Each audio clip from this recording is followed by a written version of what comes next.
আজকের দিনটা ছিল 28 জুন। আজকে হচ্ছে শনিবার। এখন সকাল প্রায় 8:30টার মতন বাজছে। আজকে হচ্ছে মামনি বাড়িতে মানে রামপুরহাটে আর কি বিপত্তারিণী পুজোর জন্য হচ্ছে উপোস মতন করছে। তো সেই জন্য আমরা সবাই হচ্ছে এখানে আজকে নিরামিষ খাবো। তাই নিরামিষের জলখাবারে ভাবলাম আজকে পরোটা বানিয়ে দিই। তোজোকেও আজকে পরোটাই বানিয়ে দিয়েছিলাম।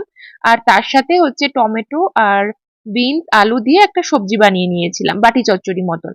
আর আজকে করবো হচ্ছে পনির আর তার সাথে ফ্রাইড রাইস।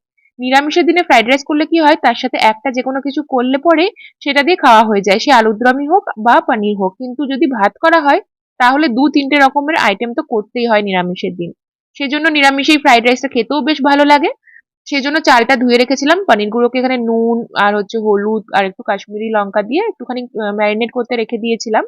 এদিকে ফ্রাইড রাইসের চালটা সমস্ত সবজি দিয়ে ভালোভাবে ভেজে নিয়েছি। আর এদিকে পনিরটাও রান্না করছি, নিরামিষভাবে যেহেতু করছি তাই টমেটো আদা আর জিরে বাটায় দিয়েছিলাম।